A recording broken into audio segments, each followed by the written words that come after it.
क्या एक भाषा सचमुच दूसरी भाषा की दुश्मन बन सकती है?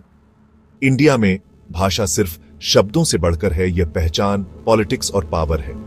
मुंबई में मराठी हिंदी झगड़े की जड़ें आजाद इंडिया के जन्म तक जाती हैं, जब राज्यों को भाषा के हिसाब से फिर से बनाया गया था। 1956 का स्टेट्स रिओर्गनाइजेशन एक्ट लोगों को भाषा से जोड़ने के लिए था, लेकिन इसने नई दूरियां भी बनाई। मुंबई जैसे शहर जो पहले से ही मल्टीलिंगुअल थे, कल्चरल और पॉलिटिकल दबदबे के लिए जंग का मैदान बन गए। भाषा एकता और दूरी दोनों का जरिया बन गई, जिससे इंडियन सोसाइटी का ताना बाना बना। मुंबई के लिए संघर्ष इसका एक जीता जागता उदाहरण है। यहां भाषा सिर्फ बातचीत नहीं है, यह अपनापन, विरासत और पॉलिटिकल हक है। संयुक्त महाराष्ट्र आंदोलन ने मुंबई को अपनी राजधानी बनाकर एक मराठी भाषी राज्य की मांग की। मराठी बोलने वालों के लिए मुंबई सिर्फ एक शहर नहीं था, यह उनकी कल्चरल आत्मा थी। सेंट्रल गवर्नमेंट और बिजनेस एलीट ने इसका विरोध किया, क्योंकि उन्हें मुंबई के कॉस्मोपॉलिटन कैरेक्टर के खोने का डर था। बड़े प्रोटेस्ट और दुखद हिंसा हुई, जिसमें 100 से ज्यादा जाने गई, जिससे यह आंदोलन एक इमोशनल क्रूसेड बन गया। 1960 में महाराष्ट्र बना, मुंबई को उसकी राजधानी बनाया गया। यह मराठी पहचान की जीत थी, लेकिन इस जीत ने नई सीमाएं खींची, शहर की पहचान को मराठी कल्चर से जोड़ा और नॉन मराठी माइग्रेंट के साथ टेंशन के लिए जमीन तैयार की। शहर का मेल्टिंग पॉट अब अपनेपन और पावर के सवालों से उबल रहा था। जैसे जैसे मुंबई बढ़ा, माइग्रेंट की लहरें आईं, खासकर हिंदी भाषी राज्यों से, जिससे इकोनॉमिक ग्रोथ तो हुई, लेकिन लोकल लोगों में चिंता भी बढ़ी। कई मराठी बोलने वालों को हाशिए पर महसूस हुआ, जिससे एक नई तरह की पॉलिटिक्स शुरू हुई।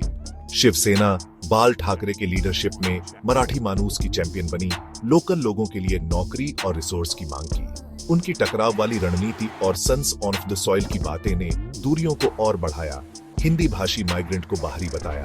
पहचान की पॉलिटिक्स ने मुंबई के लैंडस्केप को बदल दिया, भाषा को रोजमर्रा के राइट्स और पहचान की लड़ाई का मैदान बना दिया। शहर की डाइवर्सिटी में अब टेंशन की एक अंडरकरेंट थी, जिससे दशकों तक इसकी पॉलिटिक्स बनी। 2000 के दशक में राज ठाकरे की एमएनएस ने नॉर्थ इंडियन माइग्रेंट के खिलाफ आक्रामक कैंपेन के साथ मराठी हिंदी झगड़े को फिर से भड़काया।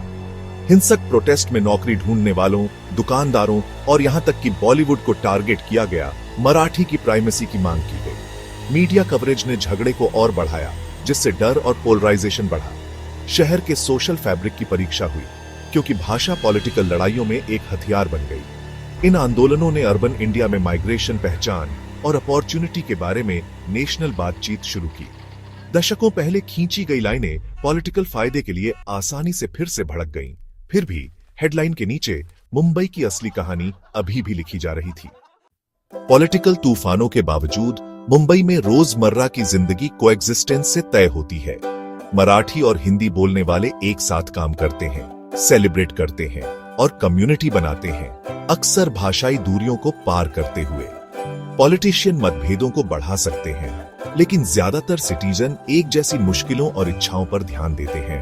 एक नई मल्टीलिंगुअल जनरेशन उभर रही है, मराठी, हिंदी और इंग्लिश में फ्लुएंट, कल्चर को आसानी से मिलाते हुए। यह ऑर्गेनिक हार्मनी बांटने वाली बातों को चुनौती देती है। यह साबित करती है कि डाइवर्सिटी बांटने के बजाय जोड़ सकती है। मुंबई की कहानी एक सबक है, भाषा पर गर्व कभी भी दूसरे की डिग्निटी की कीमत पर नहीं आना चाहिए। शहर की ताकत और इंडिया की उसकी वाइब्रेंट मल्टीलिंगुअल पहचान को अपनाने में है।